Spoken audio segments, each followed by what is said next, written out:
Ya estamos en Facebook Live en este momento, ya nos estamos viendo ahí en Capital Noticias. Estamos en Facebook y ahorita vamos al aire.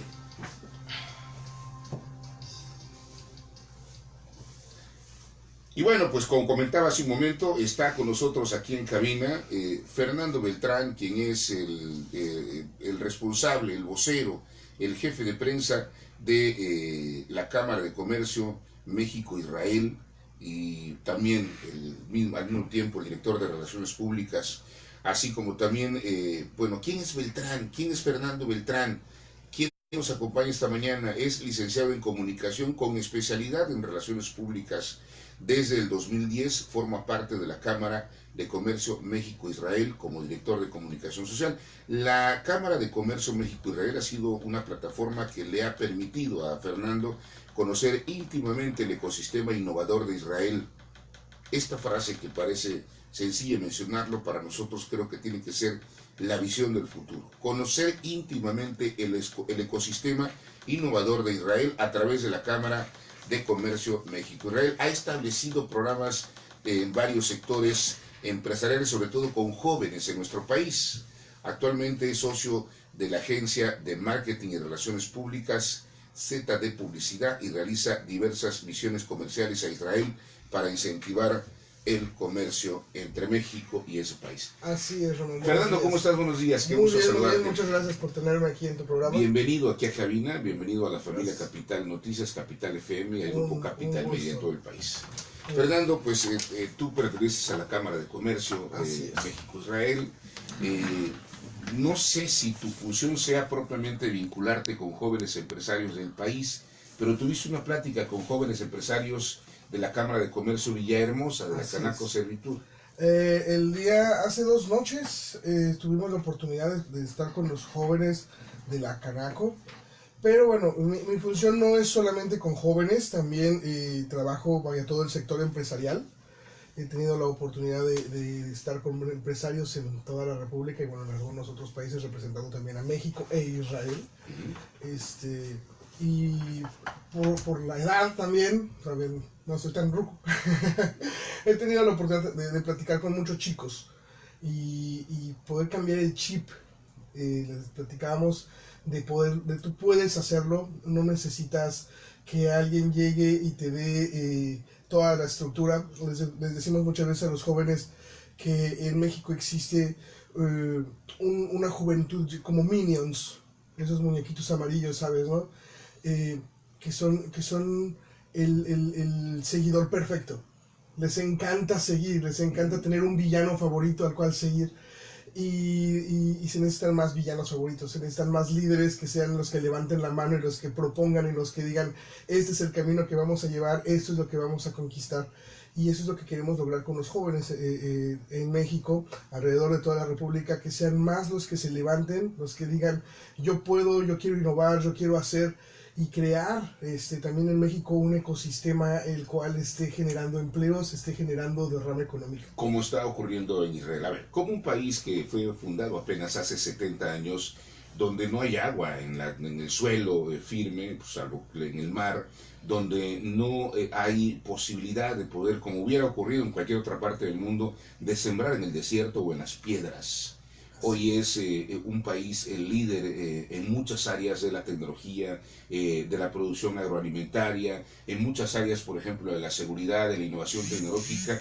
¿Cómo es que un país de apenas 70 años, sin los recursos que tiene México, por ejemplo, en el Golfo de México, en el Pacífico y a lo largo de toda la República Mexicana, cómo un país como Israel, poquito menos del tamaño de Tabasco, es capaz de tener más premios Nobel a nivel mundial que cualquier otra nación? Porque Israel tenía hambre. Esa sería la forma práctica de reducirlo. Si tú estás satisfecho, si tú estás cómodo, si tú estás conforme, no vas a tener necesidad de innovar. En el momento en que no lo tienes, tienes que crearlo. Tú lo ponías así, y yo te lo voy a cambiar con una perspectiva. Israel, al no tener agua, no se puede dar el lujo de desaprovecharla. Cada gota cuenta. Entonces tiene que crear sistemas que le permitan aprovechar el recurso hídrico que no tiene o que tiene en poca cantidad. no tiene tierra para sembrar, entonces, pero no hay límites al cielo, entonces sembremos hacia arriba, creemos hidroponía, acuaponía, sembrar en bolsas con sustratos. Los países que están alrededor de Israel lo quieren ver destruido, entonces lo atacan constantemente y tienen que crear medicina o sistemas médicos que le salven la vida a los soldados que son atacados o a la gente a la que le cae un misil, una bomba, ¿no? Tienen que salvarle la vida en el lugar. Por lo tanto, tienen que estar innovando constantemente. Ellos tienen una frase que me encanta: hemos convertido nuestra peor desventaja en nuestra mayor virtud. Y es: lo que no tengo, lo desarrollo, lo voy a crear. El problema que tenemos con los latinos es que estamos satisfechos, no tenemos hambre. No es un caso exclusivamente de México. No solamente de México. ¿Qué tiene Israel que no tenga México? Chutzpah. La palabra chutzpah no tiene una traducción literal al español, pero sería como decir descaro, sinvergüenza, no tener pena, ¿sí? El mexicano siempre tiene pena para pedir, tiene pena para pedir un trabajo, tiene pena para vender, tiene pena para todo. Entonces lo que el israelí tiene es que no tiene pena. Carece de ese componente en su ADN y todo te lo ofrece. Para todos te dice que es lo mejor, para todo te dice que ellos pueden solucionarte. Y en México no, en México siempre encontramos el granito negro en medio del arroz. Un país que se fundó hace apenas 70 años con inmigrantes, por cierto. Así es. Además, y que todos son de origen judío, sí, pero al final de cuentas muchos de ellos ni siquiera habían nacido en esa tierra. En muchas partes del mundo, una diáspora que estaba dispersa en muchas partes del mundo, producto también de una inercia terrible, ¿no? Para la cual trabaja mucho el pueblo de Israel, el gobierno de Israel, para que eso no se olvide. Es decir, lo que ocurrió en la Primera y en la Segunda Guerra Mundial, principalmente en la Segunda, ¿no? Pues yo nada más lo encerraría en la Primera y en la Segunda Guerra Mundial. Platicando con amigos allá en Israel, decían: los más grandes imperios que han existido en la humanidad han querido destruirnos. Roma quiso destruirnos, los griegos quisieron destruirnos, Napoleón quiso destruirnos. Tú mencióname el más grande imperio que se haya levantado y todos querían destruir al pueblo judío. Los egipcios.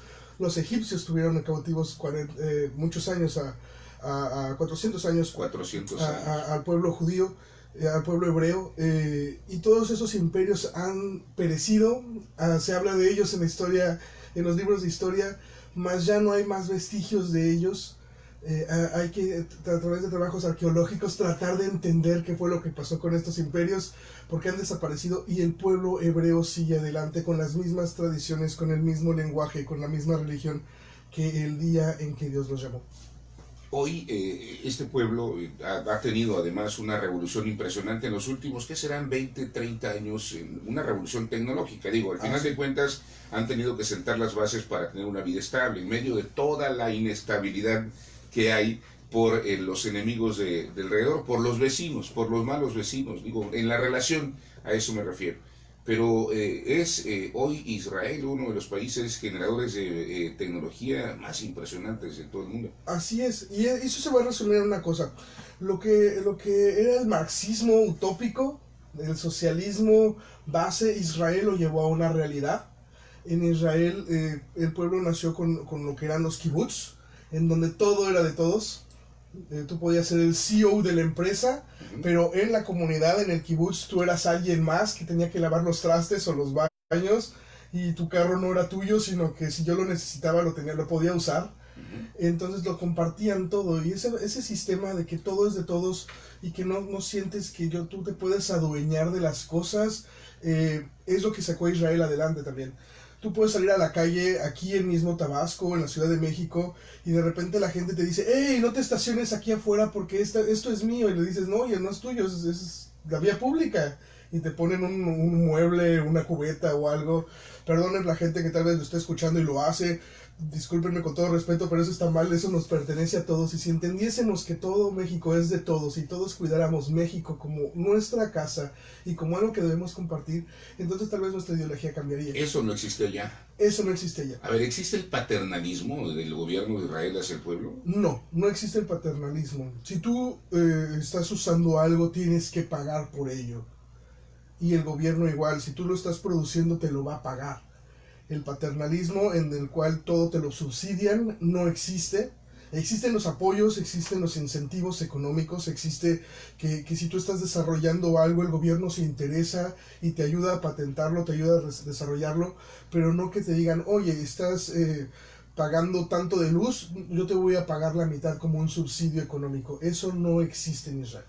En Israel, en México, hay una era del emprendimiento, digamos, ¿no? Es lo de moda, sobre todo en una población joven que está inquieta de echar a andar su imaginación y su creatividad. Entonces todo el mundo está haciendo la tortilla de nopal, está haciendo el dulce de no sé qué y está produciendo la artesanía, pero en Israel lo que están haciendo es la tecnología para vender ese producto a todo el planeta. Entonces, ¿cuál es la diferencia en cuanto a la mentalidad de uno y otro pueblo? Por ejemplo, haciendo la comparación de México y de Israel. Te voy a decir así prácticamente. Hay una analogía en la cual hablábamos de unos cangrejos que estaban en una cubeta. Y de repente uno quería salirse de la cubeta y se subía sobre los demás para poderse salir. Pero el que estaba abajo agarraba con su pincita y lo bajaba. Y si alguien más quería subirse, lo bajaba. Y de tal forma que ninguno salía. Esa era una cubeta de cangrejos latinos, no voy a decirlo México, de cangrejos latinos, y de repente encontraban otra cubeta con cangrejos israelitas y decías, oye, la cubeta está vacía, ¿por qué? Bueno, sí, porque el primero tal vez buscó subirse arriba de alguien más como una plataforma, pero cuando estuvo arriba le agarró la pincita para que el de abajo subiera y para que el de abajo subiera, y de tal manera que crearon una escalerita y donde todos salieron. Esta analogía me encanta porque la cultura latina te dice, si yo no puedo salir adelante, tú tampoco. Y si tú estás saliendo adelante, entonces voy a hablar mal de ti, te voy a criticar, les voy a decir a todos que no sirves, para que nadie vaya y te compre. Y eso es en tiempo real. Y en la cultura israelita, en la cultura judía, sí hay mucha competitividad, pero yo voy a hablar muy bien de ti, yo voy a decir que tienes los mejores productos, que te conozco, que eres una persona confiable, y de tal forma que la gente te compre, porque si te compran a ti, y ven que tus productos son buenos y que tú eres de la misma raíz que yo, entonces pueden venir conmigo y pueden comprarme también a mí. La unión es la fortaleza. Exactamente. Comentabas tú, Fernando, que para ustedes o para los israelíes, el compartir la experiencia del cómo se hace, del cómo funciona, es fundamental, es decir, no se quedan con nada. Sin embargo, aquí nadie se quiere compartir la fórmula para lograr el éxito de alguien. Exactamente, el know-how, el saber cómo hacer las cosas, es uno de los puntos más importantes que se tienen en Israel. Lo que la gente busca es saber cómo fue que tú tuviste éxito. Entonces se van a sentar contigo y te van a preguntar, oye Román, me pusiste este negocio, yo quiero que me expliques cómo fue que trabajaste, qué fue lo que desarrollaste, qué problemas te enfrentaste para poderlo hacer. Y tal vez te van a decir, Fernando, no te puedo atender en este momento, pero ven mañana, voy a abrir un espacio en mi agenda, nos tomamos un café y platicamos para que no sufras lo mismo que yo sufrí y ya el camino está trazado. Fui la punta de lanza para abrirlo, pero en México o en la cultura latina somos un poco envidiosos en ese sentido de ¿por qué te voy a compartir mi éxito? A mí me costó que te cueste también tu trabajo a ti, ¿no? Entonces no existe ese compañerismo. En Israel o la gente en Israel es muy fraternal y te va a decir cómo fue que tuvo éxito, porque no porque yo te lo diga quiere decir que tú lo vas a tener de la misma forma, pero te voy a evitar que sufras lo que yo sufrí en el camino. Entonces lo que queremos buscar es que la gente tenga una mentalidad de esa forma, porque si cambian su forma de pensar, van a cambiar muchas veces su forma de vivir. Una mentalidad abierta. Exacto. Pero una mentalidad abierta no solamente para liberarnos, o sea, de complejos, sino una mentalidad abierta en todos los sentidos. Muy, muy abierta. Te mando saludos Walter Lanz, quien es el presidente de Ovinocultores de Tabasco. Dice, excelente charla, felicidades al invitado. Gracias, Walter, un saludo. También saludos a Adiolan, te mando también saludos que nos están viendo en este momento. Muchas gracias, saludos. Y bueno, en Israel, que es una nación, por cierto, muy pequeña y muy carente, se vive una velocidad también impresionante, porque además ya aprendieron el tema de la tecnología, el tema de, sobre todo esta innovación, ¿no? Conocida como startups, que es lo que da un brinco completamente a la competitividad. Así es, fíjate, hasta hace poco hablábamos mucho de lo que era el Startup Nation. un país de innovaciones en Israel. Hasta hace 5 años yo creo que Israel empezó a cambiar la metodología de ser una startup nation a ser una scale-up nation. O sea, ha llegado a un punto en el cual ya no solamente hay innovación, sino que la mayoría o muchas de las empresas que un día nacieron siendo una startup, una idea de garage, ahora son empresas que facturan millones de dólares, que están en la Nasdaq, que su bolsa le da empleo a muchas personas alrededor del mundo. Que es la más importante. Entonces ahora ya son una scale-up nation, ya tienen recursos muy grandes para poder invertir en otros lados sin dejar de innovar, sin dejar de crear. Entonces, no te lo pongo muy práctico. Israel produce 1000 nuevas tecnologías al año, una nueva tecnología cada 8 horas. Eso es algo impresionante. Tú podías tener una nueva tecnología hoy y en cuanto la tenías buscabas un comprador en el mundo a ver quién te la adquiría, porque el día de mañana puede ser que tu sobrino creara algo que mejoraron lo tuyo y lo tuyo ya se volvió obsoleto. Y eso podía suceder desde la noche a la mañana. Y cualquier cosa puede ser un negocio. Nada más que el tema es, innovación. Nosotros nos quedamos sin trabajo y se nos ocurre hacer tamalitos, empanadas. Pero no se nos ocurre hacer una sinergia, por ejemplo, digital para vender nuestros productos de una manera más rápida y ser más competitivos. O sea, el problema no es el tamalito.